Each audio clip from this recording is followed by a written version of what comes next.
segment that we missed last week. It's time for the Fortnite. Jeremy, press the button. Yeah. It's the Fortnite with the fancy video transition. What a ridiculous thing. Yeah, it is time for another Fortnite. Where it is the yeah, it's pretty cool actually. I like it a lot. It also Sam is not says in the chat, "Oh geez." Yeah, I'd like to point out it is not using Fortnite's font. Epic, you can't sue me. Tim Sweeney, you can't sue me. That's all it takes for people to not be sued is to just say you can't. You can't. It's true. You can't. Yeah, it's another week, another day, another time to get into the Fortnite. The reason we waited last time was because we were doing a big. Sorry, you on the front? Yeah, sorry. I just have a quick question. Yeah.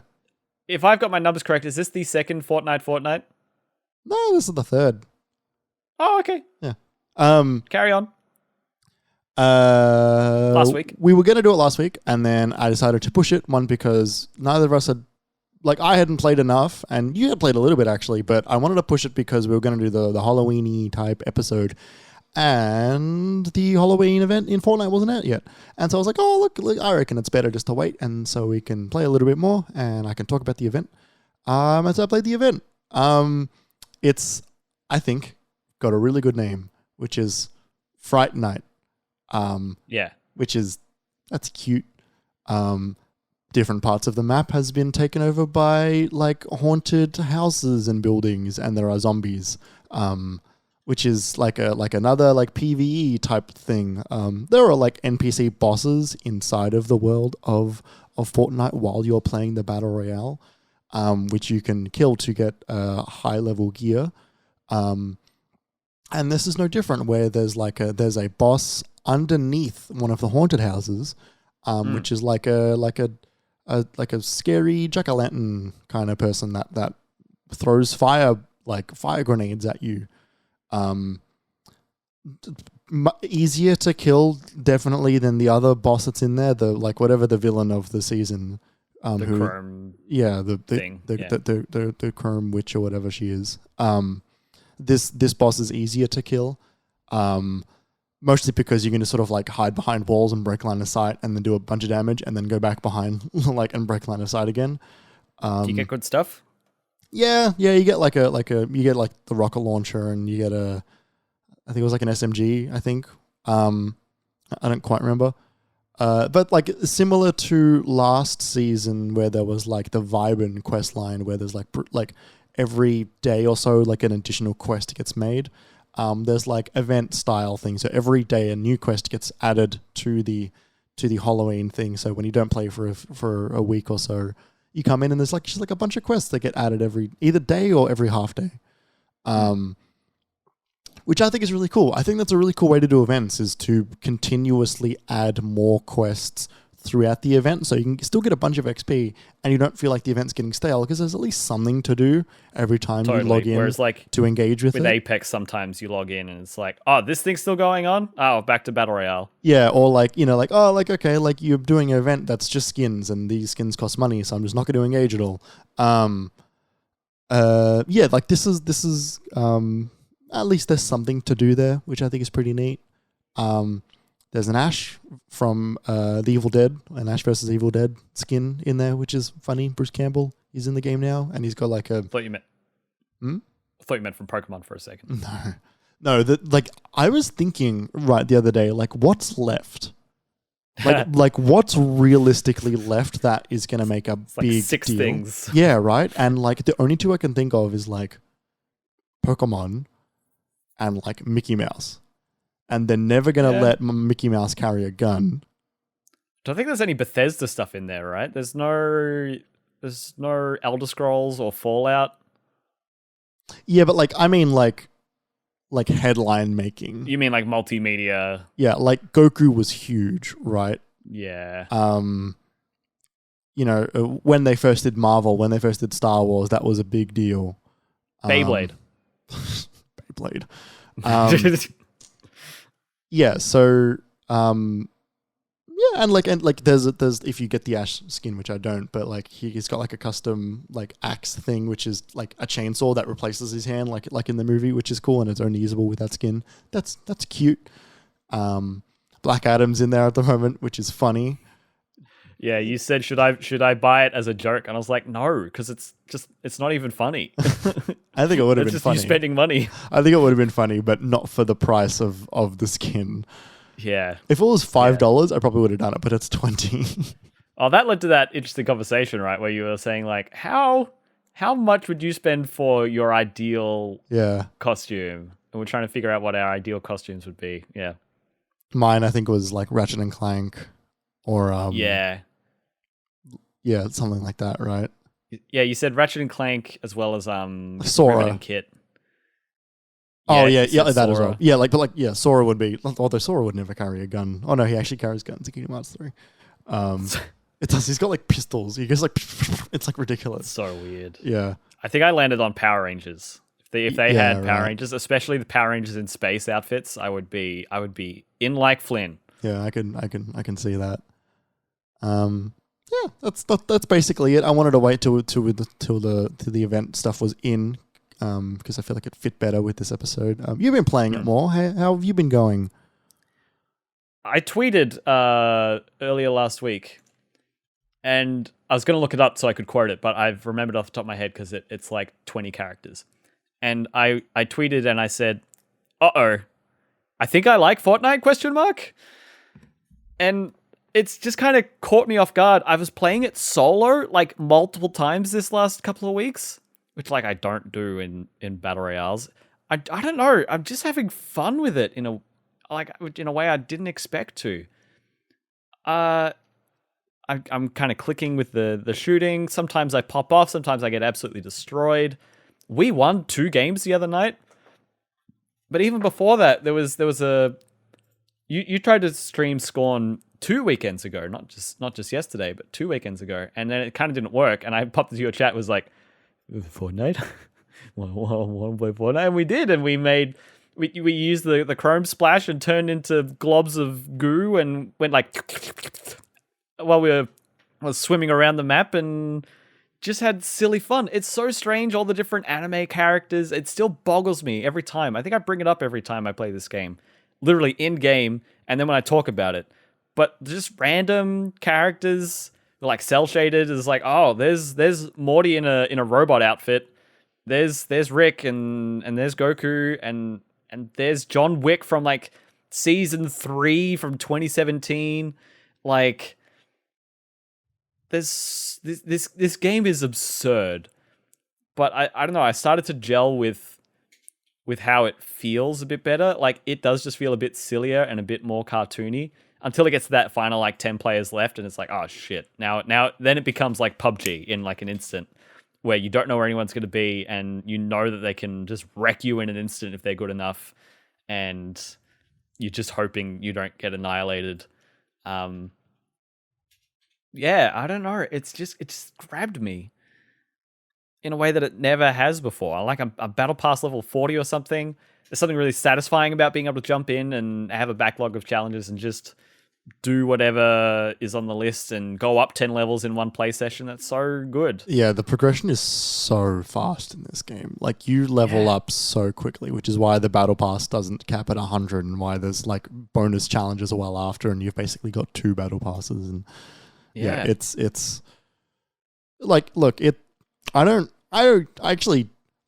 keep struggling with this game because I don't think it's like great. Yeah, it's old, and it's such a hodgepodge of stuck-on mechanics that have been added one at a time over the last 5 years. It's quite strange. It feels like I'm playing a game that's just forever in development. And I don't mean that in like a it's buggy. I mean that in like they consistently try new mechanics, and I think that's fun. It keeps it fresh. I was thinking last night when I was playing, like when does this game end?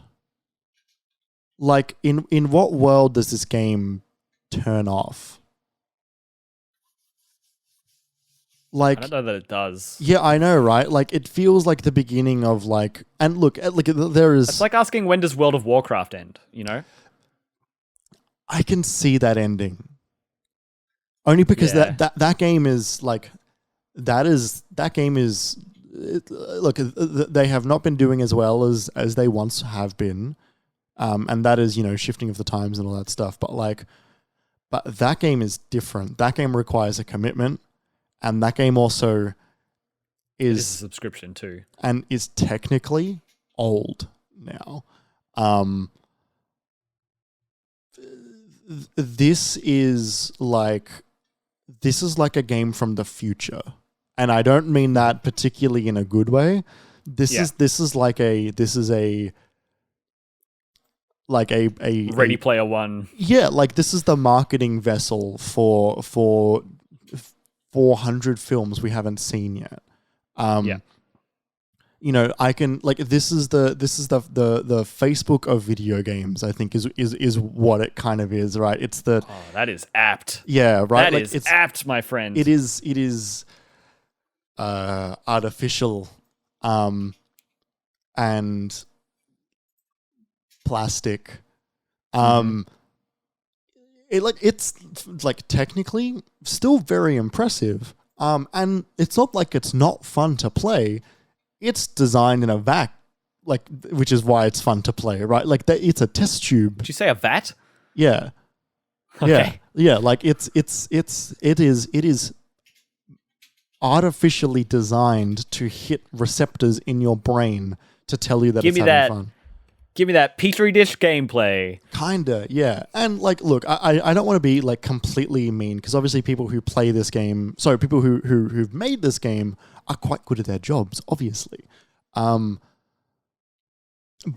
I can't help but look at this, knowing that it will eventually be used for nefarious purposes, right? How soon? And okay, who's gonna? Well, hold... do you consider marketing to children as nefarious? I kind of do. Kinda, but which means we're kind of already there. I don't think it's going to get that much further outside of that realm, right? Because its biggest audience is the old kid, young teen, adolescent market. I think that's generally I'm more cynical than you, but I'm waiting for the day a politician holds a rally inside of Fortnite. Right, you're waiting for Joe Biden's Animal Crossing Island.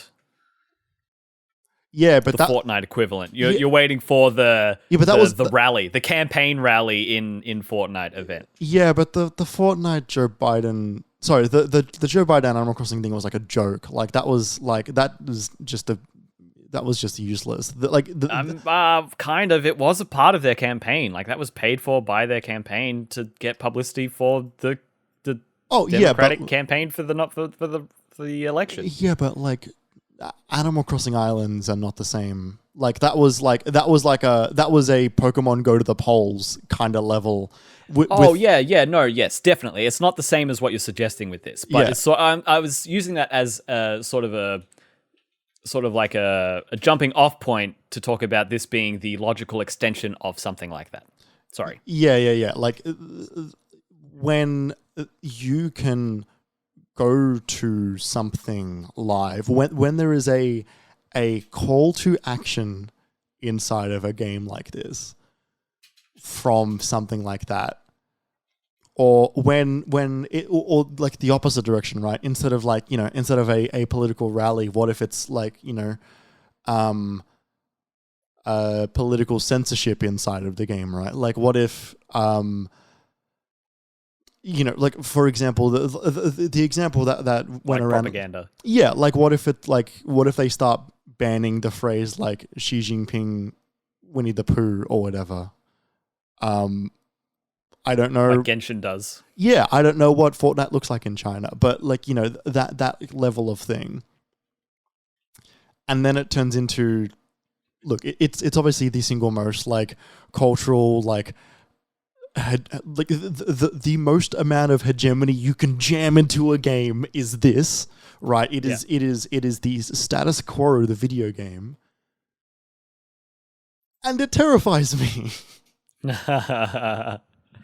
Yeah, definitely. I know exactly what you mean. It's like a blockchain game without the blockchain. Yeah, it's like it's trying to create its own version of something like the blockchain. Well, like Tim Sweeney's out for years. He's called Fortnite a metaverse and not a game, right? Like that was his argument against Apple when they was taking him to court. And I don't think he's wrong, but I don't think he's right. Like I think he was wrong to do it when he was doing it because he was doing it just for part of the lawsuit. But I know what he means. Yeah. And I know where he wants to take that. Yeah.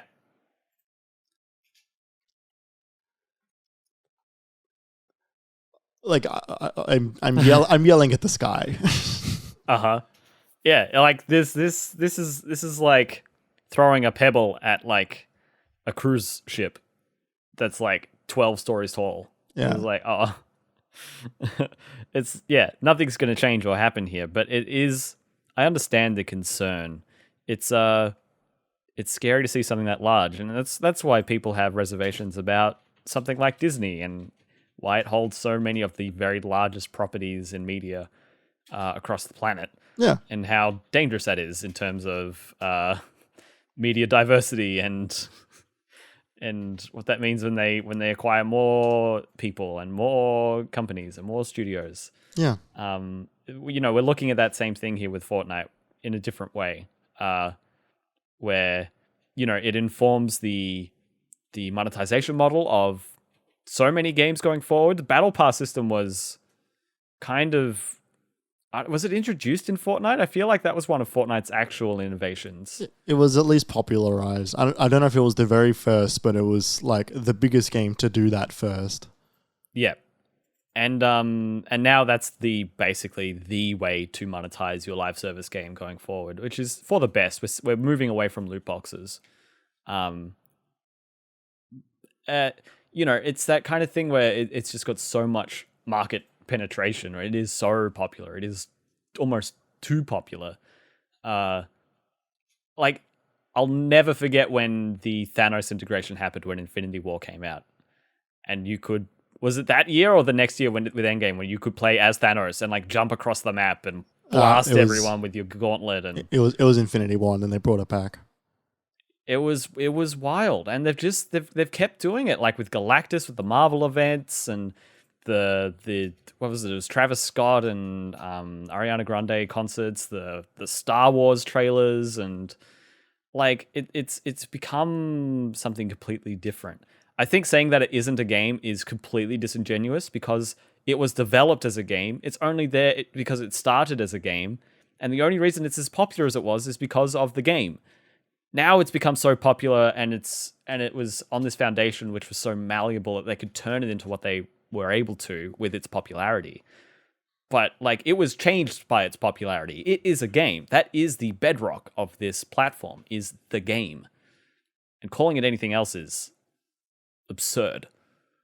Yeah, but I think calling it anything else first. Well, I think the moment that people start tuning into the live events that are not the video game more than they start playing the video game is when you can start to really critically look at that as like, okay, is this a video game now? Yeah. We're definitely not there yet though. No, but like I think we can get there very quickly. Like, you know, it is strange that we could talk about that even being a possibility. Yeah. And like more like in my camp, like a certainty.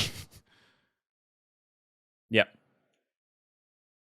Anyway, that was the Fortnite. Join us in the next 2 weeks so we can talk about more stuff like this, I guess. What are you going to talk about in 2 weeks now that you've had your existential crisis? I don't know. There'll be a lot more. There's always more. There's always more. It's a flamethrowers and I don't know. I'm trying to think of a character they'll add, but I'm stalling. Citizen Kane. Citizen Kane. I can't wait for the Metropolis activation in Fortnite. If they added Metropolis into Fortnite, that would be the only time I ever called Fortnite art. But Jeremy, there's lightsabers in it. Is that not art? No. Oh, okay. No. You want to know why? Andor doesn't have any lightsabers, and that show's fucking art. That show is art. The lightsaber do not the art make. Does not the do not art the